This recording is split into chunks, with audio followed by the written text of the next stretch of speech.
Good morning students. आज हम आपके एमबीए सेकंड सेमेस्टर का एक सब्जेक्ट है प्रोडक्शन एंड मटेरियल मैनेजमेंट, उसके कुछ इंपॉर्टेंट टॉपिक्स डिस्कस करने जा रहे हैं। तो सबसे पहले हम समझते हैं प्रोडक्शन एंड मटेरियल मैनेजमेंट में हमको पढ़ना क्या है। ठीक है, प्रोडक्शन का मतलब आप रॉ मटेरियल को फिनिश गुड्स में किस तरह से कन्वर्ट करते हैं, एंड मटेरियल मैनेजमेंट जितना भी raw material, finish goods, semi finish goods and जो स्क्रैप बचा हुआ है आपके फैक्ट्री में, उसको किस तरह से आप मैनेज करेंगे, वही आप समझ पढ़ेंगे production and material management subject में। सबसे पहला क्वेश्चन बनता है, what do you mean by production management.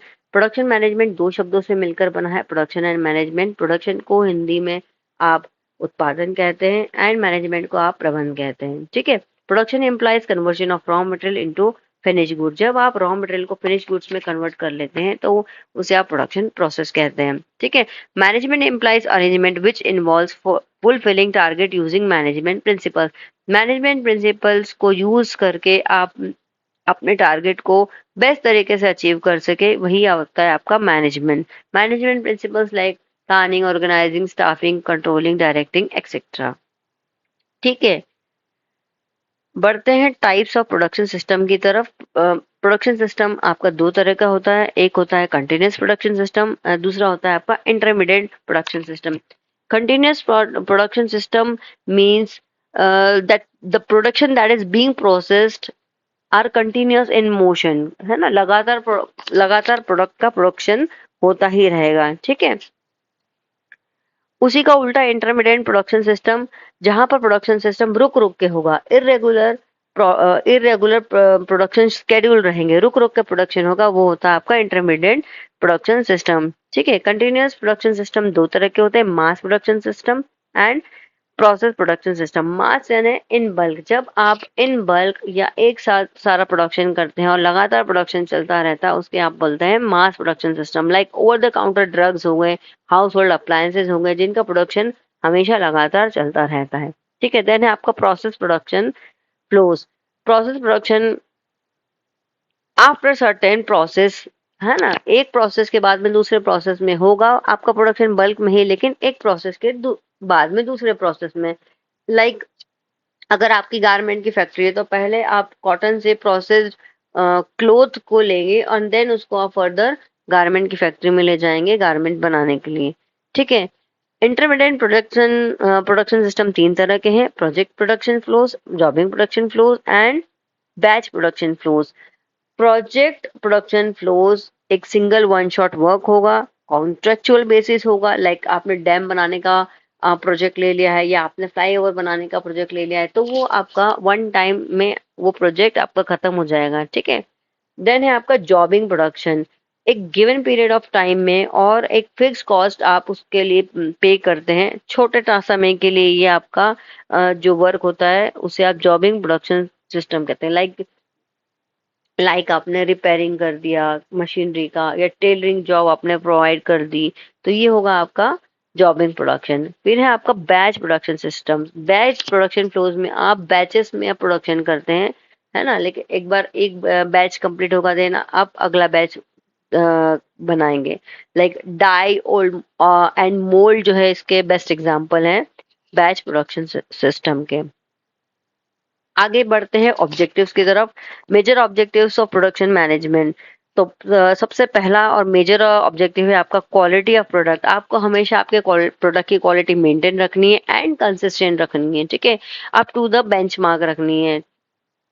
अगर आपका प्रोडक्ट का क्वालिटी अगर नीचे गिरता है तो आपका प्रोडक्शन जो सिस्टम है वो फेल माना जाएगा।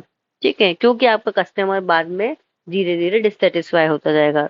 सेकंड है आपका राइट क्वांटिटी, कितनी कैपेसिटी का आपको प्रोडक्शन करना है, कितना डिमांड आपका जनरेट हुआ है, उस हिसाब से ही आपको प्रोडक्शन करना रहता है। देन है आपका राइट टाइम, समय समय पर आप सही समय पर आप आपका प्रोडक्ट कस्टमर तक पहुंचा पाएंगे, तभी आपका जो प्रोडक्शन सिस्टम है वो स्मूथली रन कर पाएगा। ठीक है, अगर आपने प्रोडक्शन कर लिया और एक्सेस में ओवर प्रोडक्शन हो गया और सही समय पर आपने कस्टमर तक नहीं पहुंचाया, ठीक है, तो वो आपका स्टोरेज कॉस्ट बढ़ाएगा। ठीक है, देन है आपका right manufacturing cost. Minimum manufacturing cost में बेस्ट प्रोडक्शन प्रोसेस आपको ऑपरेट यहाँ पर करना होता है। ठीक है, राइट मैन्युफैक्चरिंग कॉस्ट यानी मिनिमम कॉस्ट में बेस्ट प्रोडक्टिविटी आपको जनरेट करनी है यहाँ पर, क्योंकि मिनिमम कॉस्ट जब होगा तभी आपका प्रोडक्ट की जो कॉस्ट होगी वो कम होगी। अगर प्रोडक्ट की कॉस्ट कम होगी तो आगे आप जो प्रॉफिट मार्जिन है वो ज्यादा रख पाएंगे। ठीक है, तो ये 4 मेजर ऑब्जेक्टिव हैं आपके प्रोडक्शन मैनेजमेंट के। बढ़ते हैं फंक्शंस ऑफ प्रोडक्शन मैनेजमेंट की ओर। तो क्या क्या फंक्शंस हैं आपके प्रोडक्शन मैनेजमेंट के, आप इस इन फंक्शंस में स्कोप एंड उसका इंपॉर्टेंस भी लिख सकते हैं। ठीक है, तीनों के पॉइंट्स आपके एक जैसे आप उसमें लिख सकते हैं। तो सबसे पहले selection of product and design. सबसे पहले सिलेक्ट करना होता है किस प्रोडक्ट को आपको बनाना है, उसका डिजाइन क्या होगा, उसे वो किस क्वांटिटी में आपको बनाना है। लाइक आपने टूथपेस्ट बनाया है तो वो 10 ग्राम का बनाना है या 20 ग्राम का बनाना है, तो वो आपको पहले से डिजाइन उसका डिसाइड करना होगा। ठीक है, सेकेंड आपका सिलेक्शन ऑफ प्रोडक्शन प्रोसेस। आपको प्रोसेस डिसाइड करना होगा कि किस प्रोसेस के थ्रू आप प्रोडक्शन जो प्रोसेस को कंप्लीट करेंगे। लाइक आपने मास प्रोडक्शन करना है या प्रोजेक्ट प्रोडक्शन लेना है या जॉबिंग प्रोडक्शन सिस्टम से आपको आगे करना है काम। ठीक है, देन है आपका selection of right production capacity. आपको देखना है कि आप जो सही कैपेसिटी का प्रोडक्शन कर पाए, जितना डिमांड है उतना आप कैपेसिटी का आपके पास में मशीनरी अवेलेबल हो और आप उस डिमांड को मीट अप कर पाए। ठीक है, देन है आपका प्रोडक्शन प्लानिंग। आपको प्रोडक्शन की पहले से प्लानिंग करनी होगी कि आपको आपका प्लांट कहाँ लोकेटेड होगा, कहाँ पे आपका फैक्ट्री होगा, कहाँ पे आपको वहां पर कहाँ से आप रॉ मटेरियल लेके आएंगे, किस तरह से सेमी फिनिश गुड्स होगा। ठीक है, किस तरह से वो फिनिश गुड्स आपका वेयर हाउस तक जाएगा, वेयर हाउस से कस्टमर तक जाएगा, पूरा प्रोडक्शन की प्लानिंग आपको करनी रहेगी। ठीक है, देन है आपका प्रोडक्शन कंट्रोल। आपका प्रोडक्शन पे कंट्रोल भी होना जरूरी है। ठीक है, ना आपका ओवर प्रोडक्शन होना चाहिए ना आपका अंडर प्रोडक्शन होना चाहिए। ठीक है, छठा और इम्पोर्टेंट आपका फंक्शन है quality and cost control. Cost control करना बहुत जरूरी है ना। मेजर फंक्शन है आपका प्रोडक्शन मैनेजमेंट का। जब आप स्मूथली प्रोडक्शन मैनेजमेंट करते हैं तो आपके जो प्रोडक्ट है वो बेस्ट क्वालिटी का बन के आता है एंड मिनिमम कॉस्ट में बन के आता है। ठीक है, देन है आपका इन्वेंट्री कंट्रोल। इन्वेंट्री कंट्रोल एक मेजर फंक्शन है आपके प्रोडक्शन मैनेजमेंट सिस्टम का। इन्वेंट्री यानी आपकी रॉ मटेरियल, आपका finish goods, semi finish goods या जो भी आपके पास में स्क्रैप बच रहा है उस पे आपको कंट्रोल करना है। यानी कि आपका होल्डिंग कॉस्ट या आपका डंपिंग कॉस्ट या आपका मेंटेनेंस, आपका जो इन्वेंट्री मेंटेनेंस कॉस्ट है ना, वो उतना ज्यादा नहीं होना चाहिए। अगर ये इन्वेंट्री कॉस्ट ज्यादा हुआ तो आपका प्रोडक्ट का कॉस्ट भी बढ़ेगा। ठीक है, then maintenance and replacement of machines. Last आपका फंक्शन है आप टाइमली अपने जो मशीन्स हैं उनको रिप्लेस करने की स्ट्रेटेजी बना पाते हैं। आप देख पाते हैं कि कब कब उसको रिपेयरिंग की जरूरत है और कब कब आप मशीनरी को रिप्लेस कर सकते हैं। ठीक है, आप मैनेजमेंट की पॉलिसी भी बना सकते हैं, मैनेजमेंट की हेल्प से पॉलिसी भी बना सकते हैं कि कभी अचानक से मशीन का ब्रेक डाउन ना हो और आपका काम रुके नहीं। ठीक है, तो ये हमने इंपॉर्टेंट फंक्शंस पढ़े प्रोडक्शन मैनेजमेंट के। पहला था selection of product and design, दूसरा selection of production process, third है selection of right product capacity, fourth है प्रोडक्शन प्लानिंग, फिफ्थ है प्रोडक्शन कंट्रोल, सिक्स्थ है quality and cost control, seventh है इन्वेंटरी कंट्रोल एंड लास्ट है आपका maintenance replacement of machine. Now एक question बनता है, what are the factors affecting plant location. जहां भी आपका प्लांट लोकेटेड होगा, जहां भी आपके फैक्ट्री का सेटअप होगा, तो उस सेटअप को करने से पहले आपको कुछ चीजें ध्यान में रखनी जरूरी है, कुछ बातें ध्यान में रखनी जरूरी है, कुछ पॉइंट्स ध्यान में रखने जरूरी है। अगर आपने वो पॉइंट ध्यान में नहीं रखे तो आपका जो फैक्ट्री का सेटअप है वो स्मूथली और प्रॉपरली रन नहीं करेगा। ठीक है, तो सबसे पहला है लॉ एंड ऑर्डर सिचुएशन।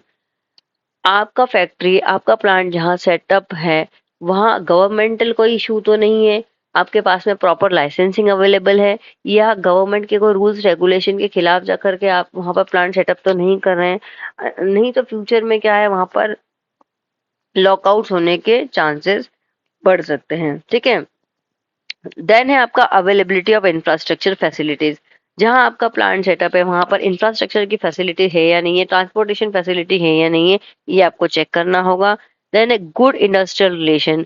आपके कॉम्पिटिटर्स के साथ में आपका रिलेशन रिलेशन कैसा है ना, एक हेल्दी कंपटीशन आप वहां पर मेंटेन कर पाएंगे या नहीं कर पाएंगे, ठीक है। Then availability of skilled workforce, आपकी फैक्ट्री में काम करने के लिए जो लोग जरूरी है वो स्किल्ड है या नहीं है। अगर स्किल्ड नहीं है तो आप सेमी स्किल्ड लोगों से काम चला सकते हैं या नहीं चला सकते, या उनको कुछ ट्रेनिंग प्रोवाइड करवा सकते हैं या नहीं करवा सकते हैं, ये आपको ध्यान में रखना है।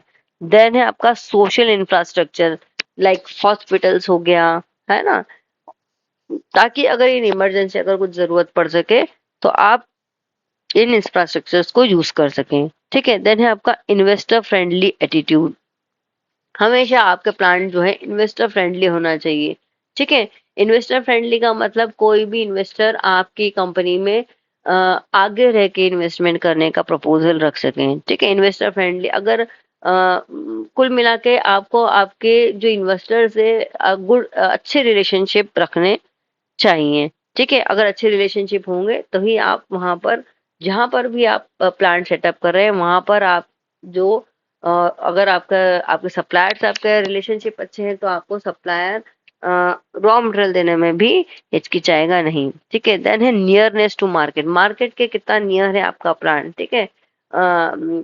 कहीं आपका वेयर हाउस इतना दूर तो नहीं है कि आपका ट्रांसपोर्टेशन कॉस्ट ज्यादा बढ़ रहा है ना, मार्केट से इतना दूर तो नहीं है कि आपका जो फिनिश गुड्स है वो कस्टमर तक पहुंचने में बहुत लंबा समय लग रहा है, ठीक है। तो आपको मार्केट का भी ध्यान रखना होगा।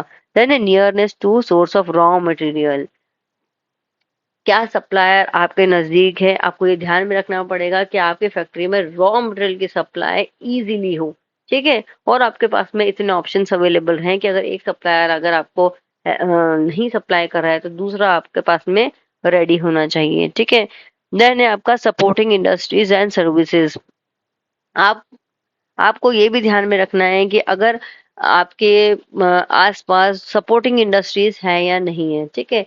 यानी कि अगर कोई काम आप विद इन ऑर्गेनाइजेशन नहीं कर सकते हैं तो आप किसी साथी इंडस्ट्रीज की हेल्प लेके आउटसोर्सिंग करके उस काम को कंप्लीट कर सकते हैं, ठीक है।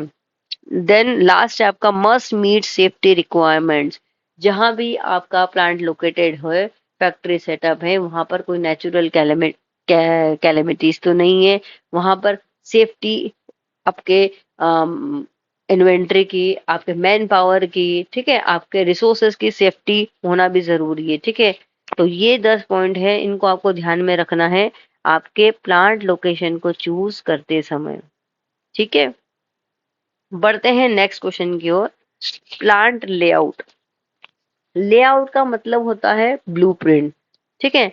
तो प्लांट लेआउट का मतलब से हम समझते हैं कि आप जहां पर फैक्ट्री सेटअप कर रहे हैं वहां पर आपको पहले से ही डिसाइड करना रहेगा कि आप अपने हर ऑपरेशन को कहाँ कहाँ परफॉर्म करेंगे, ठीक है। पढ़ते हैं, it refers to an optimum arrangement of different facilities including man machine equipment material etcetera, ठीक है। आपको ऑप्टिमम अरेंजमेंट करना है हर ऑपरेशन को ऑपरेट एग्जीक्यूट करने के लिए, कि आपकी जो फैसिलिटीज हो, है ना, चाहे आपका लेबर हो, चाहे आपके मशीन्स हो, चाहे आपका इक्विपमेंट्स हो, है ना, आपका मटेरियल हो, वो इस तरह से लोकेटेड हो, इस तरह से अरेंज हो कि आप ऑप्टिमम तरीके से उनका यूटिलाइजेशन कर सके बिना समय और कॉस्ट को बढ़ाए, ठीक है। Technique of optimum arrangement of plant and machinery process and plant services, same आपको प्लांट लेआउट यानी आपके फैसिलिटीज का एमिनिटीज को इस तरह से अरेंज करना है कि आप मिनिमम कॉस्ट में मैक्सिमम आउटपुट जनरेट करें, मिनिमम टाइम में मैक्सिमम आउटपुट जनरेट कर सके और आपके वर्क फोर्स को भी सहूलियत रहे काम करने के लिए, ठीक है। Now objectives of a plant layout, एक प्लांट लेआउट के क्या क्या मेजर ऑब्जेक्टिव्स होते हैं, ठीक है। तो सबसे पहले है efficient utilisation of available floor space, जितना भी आपके पास में स्पेस अवेलेबल है उसका आपको इफेक्टिव यूटिलाइजेशन करने में हेल्प करता है, ठीक है। आपके पास में जितनी भी जगह बची है उसमें आप इफेक्टिव तरीके से आपका प्रोडक्शन के प्रोसेस को पूरा कर सकते हैं, ठीक है। To ensure that work proceed from one point to another point without any delay. इस तरह से वह काम का अरेंजमेंट करना है, प्रोसेस का अरेंजमेंट करना है, ऑपरेशन का अरेंजमेंट करना है कि एक पॉइंट से दूसरे पॉइंट तक जाने के लिए ज्यादा समय का उपयोग ना हो, कम से कम समय में आप उस दूसरे प्रोसेस तक पहुंच पाए। ठीक है। Provide enough production capacity. Enough capacity होना जरूरी है। प्रोडक्शन लेआउट में मशीनरी को इस तरह से आपको सेटअप करना है कि वो मैक्सिमम आउटपुट जनरेट कर सके। Reduce material handling cost. Material handling cost क्या होता है कि जब आपके पास में स्टोरेज कॉस्ट बढ़ जाती है ना, उसे आप मटेरियल हैंडलिंग कॉस्ट भी कहते हैं। अगर आपके पास में रॉ मटेरियल एक्सेसिव पड़ा हुआ है और उसका प्रोडक्शन नहीं हो पा रहा है तो ये आपका कॉस्ट बढ़ाएगा। या प्रोडक्शन सेमी फिनिश में पड़ा हो, फिनिश गुड्स में कन्वर्ट नहीं हुआ है अभी तक, या धीरे धीरे हो रहा है। ठीक है। क्योंकि अगर आपका लेआउट सही नहीं बना है तो आपका ये जो प्रोडक्शन का प्रोसेस है वो सही तरीके से नहीं हो पाएगा। ठीक है। Reduce hazards to personal. जो भी आपके एम्प्लॉयज है, जो भी आपके वर्कर है, उनको सहूलियत प्रदान करता है आपका एक ये प्लांट लेआउट। ठीक है। अगर आपने प्रॉपर तरीके से अरेंजमेंट किया है तो उनको पता होगा कि फर्स्ट प्रोसेस के बाद सेकंड प्रोसेस पे जाना है, सेकंड प्रोसेस के बाद थर्ड प्रोसेस कहाँ पे लोकेटेड है। अगर रिपेयरिंग करना है तो टूल रूम कहाँ पर अवेलेबल है, मेंटेनेंस रूम कहाँ पर है। ठीक है। तो ये आपका जो कंफ्यूजन है वो जो एम्प्लॉयज है उनसे दूर रखता है और उनको उनको ऑप्टिमम काम करने में यानी बेस्ट तरीके से काम करने में मदद करता है। ठीक है। Utilise labour efficiently. आपके लेबर को एफिशिएंटली यूज करता है, जैसा कि हमने अभी पढ़ा कि आपका लेबर सभी ऑपरेशंस को अच्छी तरह से जानता है कि किस जगह कहाँ पे क्या ऑपरेट करना है। तो आप अपने लेबर को भी एफिशिएंटली यूज कर सकते हैं। देन है इंक्रीज एम्प्लॉय मोरल। जब आपका एम्प्लॉय 100% आउटपुट देगा तो उसकी ग्रोथ होगी, उसका ग्रोथ होगा तो वो अपना जो मोरल होगा वो अपने आप बढ़ा हुआ पाएगा। ठीक है। तो ये 7 ऑब्जेक्टिव हैं आपके प्लांट लेआउट के। ठीक है। चलते हैं कैपेसिटी प्लानिंग की ओर। क्या होता है कैपेसिटी प्लानिंग? एक मेजर क्वेश्चन है, what do you mean by capacity planning and factors influencing effective capacity planning, जो कि आपके एग्जाम पेपर्स में आने के चांसेस होते हैं। ठीक है। कैपेसिटी प्लानिंग, कैपेसिटी का अर्थ होता है क्षमता और प्लानिंग का अर्थ होता है नियोजन। आपको अपने प्रोडक्शन कंपनी, अपने फैक्ट्री की कैपेसिटी को पहले से प्लान करना रहेगा कि आप उतना कैपेसिटी, उतना डिमांड मीटअप करने के लिए आपके पास में उतनी फैसिलिटी या मशीनरी अवेलेबल है या नहीं है। ठीक है। The process of determining the potential production needs. Production की बेसिक नीड्स क्या है, कितना डिमांड जनरेट हो रहा है, उसके बिहाफ पे आपके पास में कितने मशीनरी है, कितने मशीनरी अवेलेबल है कि आप उस प्रोडक्शन प्रोसेस को पूरा कर पाए और जो प्रोडक्ट को कंपनी जो है डिमांड मीटअप कर पाए। ठीक है। Target about desired output and testing it's feasibility. कितना डिजायर्ड आउटपुट वो बना सकते हैं। ठीक है। And testing it's feasibility. Feasibility का मतलब कि ये वास्तविकता में उतना कैपेसिटी बना पाता है या नहीं है। मान लीजिए कि एक मशीन एक दिन में 10,000 यूनिट बनाती है तो ये उसका कैपेसिटी तो हो गया, लेकिन क्या वो एक्चुअल में उतना बना पा रही है, नहीं बना पा रही है। कुल मिलाकर कैपेसिटी प्लानिंग का मतलब ये हुआ कि जितनी भी डिमांड आपके प्रोडक्ट की आ रही है उस डिमांड को कंप्लीट करने के लिए आपके पास में उतनी मशीनरी, उतने लेवल की मशीनरी अवेलेबल है या नहीं है और आप किस तरह से उस डिमांड को मीटअप करेंगे, यही कैपेसिटी प्लानिंग का अर्थ है। ठीक है। तो कौन कौन से फैक्टर्स हैं जो इफेक्टिव प्लानिंग कैपेसिटी प्लानिंग को इन्फ्लुएंस करते? कैपेसिटी प्लानिंग को इन्फ्लुएंस करने वाले मेजर 5 पॉइंट्स है। Forecast of demand, labour efficiency, subcontracting, multiple shift operation, management policy. ठीक है। फोरकास्ट ऑफ डिमांड, हम ये पहले से फोरकास्ट करते हैं कि भविष्य में आने वाले समय में जो भी हम प्रोडक्ट बना रहे हैं उसकी कितनी डिमांड आ सकती है। ठीक है। उस हिसाब से हम पहले से ही प्री डिसाइड कर लेते हैं कि हमको कितना प्रोडक्ट बनाना है और कितना डिमांड को कंप्लीट करना है। ठीक है। देन है लेबर एफिशिएंसी, है हमारे पास में उतने लेबर हैं या नहीं है, हमारे पास में एफिशिएंट लेबर है या नहीं है जो उस डिमांड को कंप्लीट कर सकें। ठीक है। तीसरा है सब कॉन्ट्रैक्टिंग, हमारे पास में जो सब कॉन्ट्रैक्टिंग का मतलब होता है, आप अगर विद इन ऑर्गेनाइजेशन कोई जॉब नहीं हो पा रहा है या कोई टास्क नहीं हो पा रहा है, तो आप अदर कंपनीज या अदर फैक्ट्रीज या अदर ऑर्गेनाइजेशन की हेल्प लेकर के उस वर्क को पूरा कर सकते हैं। ठीक है, उसी को आप सब कॉन्ट्रैक्टिंग भी कहते हैं। ठीक है। देन है मल्टीपल शिफ्ट ऑपरेशन, आपको ये देखना होगा कि एक ही शिफ्ट में, आपको ध्यान रखना होगा कि शिफ्ट में प्रोडक्शन, शिफ्ट में ऑपरेशंस आपको देखने होंगे कि आप जो प्रोडक्शन प्रोसेस कर रहे हैं वो सिंगल शिफ्ट में हो रहा है या डबल शिफ्ट लग रही है। ठीक है। और शिफ्ट में ऑपरेशन में जब तक थर्ड शिफ्ट तक जाता है आपका जो प्रोडक्शन वो धीरे धीरे उसकी क्वालिटी कम होने लगती है। ठीक है, तो आपको शिफ्ट के ऑपरेशंस पे ध्यान देना भी जरूरी है। देन है आपका लास्ट मैनेजमेंट पॉलिसी, मैनेजमेंट के बाद में आपकी इनफ आपको ध्यान में रखना होगा कि मैनेजमेंट पॉलिसी बनाए रिगार्डिंग टू मशीनरी मेंटेनेंस। ठीक है, मशीनरी का टाइमली रिपेयर हो, मशीनरी टाइमली रिप्लेस हो। ठीक है, ताकि अचानक से कभी ब्रेकडाउन ना हो और आपका काम ना रुके। ठीक है, तो हमने पढ़े चार, सॉरी, पांच मेजर कंपोनेंट्स जो कि आपके कैपेसिटी प्लानिंग के लिए जरूरी थे। ठीक है, तो इन टॉपिक्स में हमने 2 यूनिट कवर किए हैं। आई होप आप लोगों को समझ में आया होगा। थैंक